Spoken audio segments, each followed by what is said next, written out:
So hello, what's up guys? So dito kami sa court ngayon, naglalaro. Ito yung mga mukhang na hindi nanalo, hindi rin natalo. Sige kaya. Anyways, tabla lang kami, 59-59, magagaling yung kalaban. Veterano.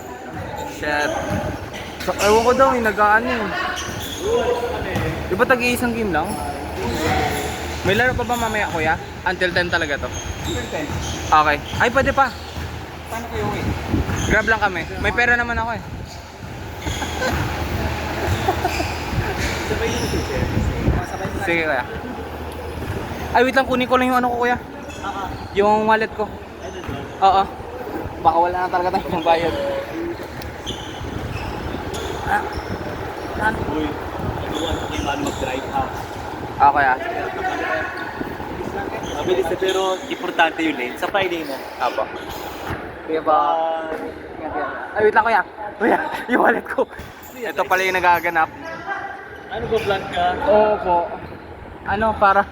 Ayan. Si Wave. Si Kuya Biggs. Hello. Bye-bye. Oh, yung wallet ko. Ayan. Picture mo na. Uy, sabay nyo. Yung mga gamit natin. Yung bag mo lang. Okay. Sige. Kunin ko mo yung wallet ko. Yan yung wallet ko. Apo. Kunin ko na kaya.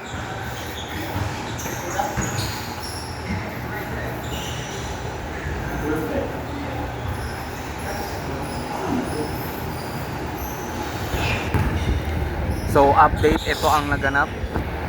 Sa makikita naman 1 minute and 12 seconds na lang, 32 to 32. Oh, I'm sorry. Na-realize ko lang, bawal pala magmura. Sorry. Flip ko na lang yan. Ano natin yung mga ano nila.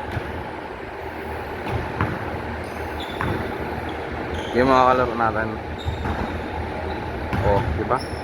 Pag walang ano, nakastop yung oras.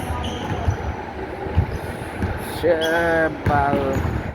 Anyways, update ko na lang pag natapos yung laro. Kasi ayoko nang tatagal to ng ano, masyado na siyang mahaba.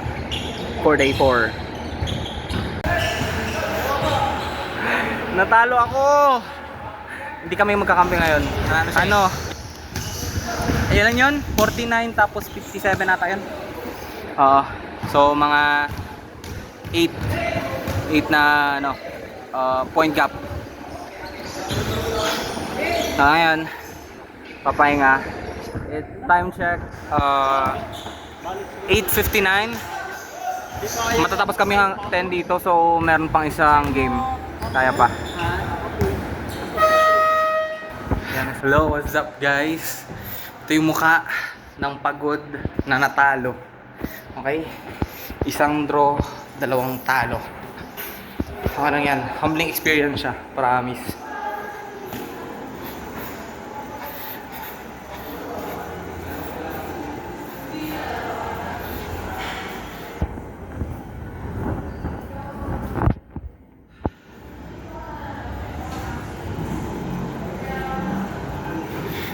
Walang CR muna ako. Saan yung CR? Dito. Tangina. Kala ko nawala kayo bigla eh. Ha? Nag-CR na ba kayo? Bilis yun naman mag-CR. Tangina. Bilis na mag-CR. Ayan. Baka na next time. Hindi kaya eh.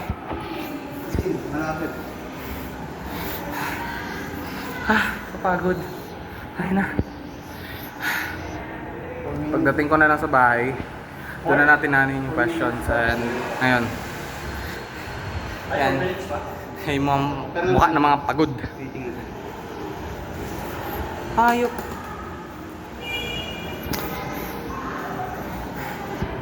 Time check, it's 10:15 and I'll see you guys later. So hello, what's up guys? It's the end of our long day 4. It's currently 1:15 AM. So I guess good morning. So before I end the day 4, syempre doon tayo sa daily questions. So sorry, hindi ako nakapag-update ng pagdating ko ng bahay. Sabihin ko na kwento ko lang sa inyo. We got here mga 11:30ish. Nag-grab na lang kami kasi wala na kaming masakyan.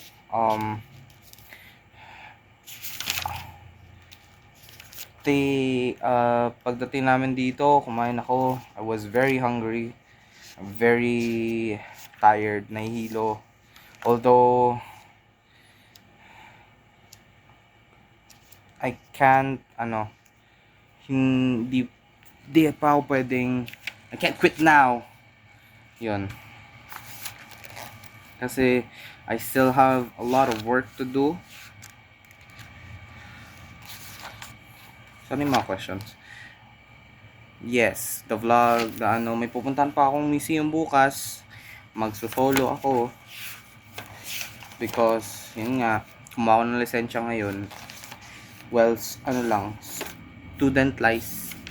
permit. Ayan. And here we are, the daily question. So, ano mo na ba dito?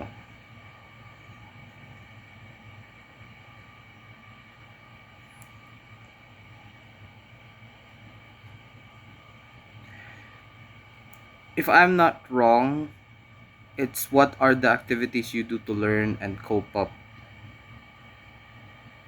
Hopefully, tama. Kasi I'm saving the last question for day 7. So, ito na lang yung tatanungin ko. For the rest of the days, for 5 and 6, I won't be, doing questions. I'll just be summarizing what happened the entire day. Ayun. Again, the question, what are the activities you do to learn and cope up? As I said from my previous videos, from my previous version of the vlog, my first version, how I learn is to study by myself while I play white noise. It's a new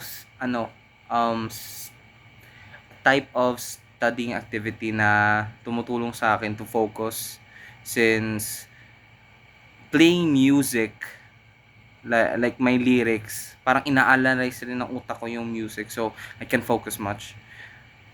Although nakakantok siya, ay kinokombohan ko ng coffee. So, it's not that bad.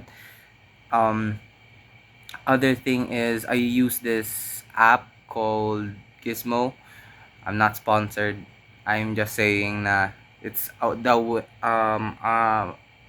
type of study activity that I do when kailangan ko na talagang i-relearn yung mga activities or mga discussions, kasi dahil may quiz or ano ba yan. Other stuff is memorizing with someone is also good, na I do rarely now. Sometimes dati, pero I do rarely now kasi I can study by myself anyways. And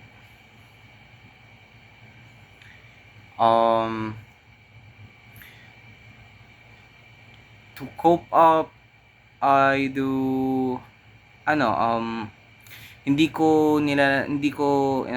binibigyan ko yung sarili ko ng breaks. I don't overdo myself kasi one of the things that will parang nakaka-unmotivating is to overdo myself, and the only motivation that I get from studying is I want to achieve the goals that gusto kong ma-achieve. I think that's the yun lang talaga yung pang cope up ko. And parang ayokong i-disappoint yung mga people that or family members that expects a lot from a person like me. Although, hindi ko yun inaano, like, I'm not treating it as a burden. Rather, I'm embracing it. Kasi, ang pangit rin naman kung wala rin naniniwala sa'yo. Right? No one's there through your ups and downs. Of course, I want to, show them that I can still do something with my life. You might not get it, pero magsa-story time na lang tayo ng day 7. Well, let's rewind this, kapag, yeah. Anyways, if nag-edit ako and it was already answered, which I think it was answered,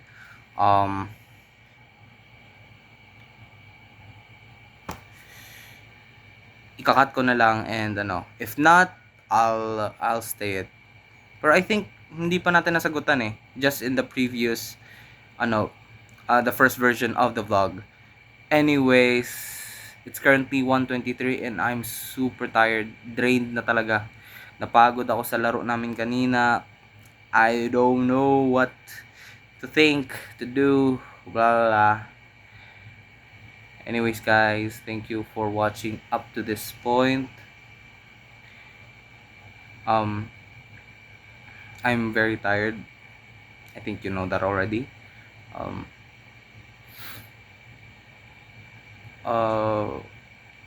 Thank you for your patience, even though I'm a bad vlogger. Anyways, yun nga, bad vlogger. I just started editing.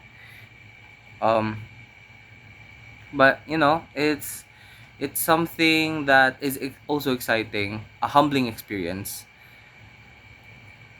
Pero I guess you do learn new things every day.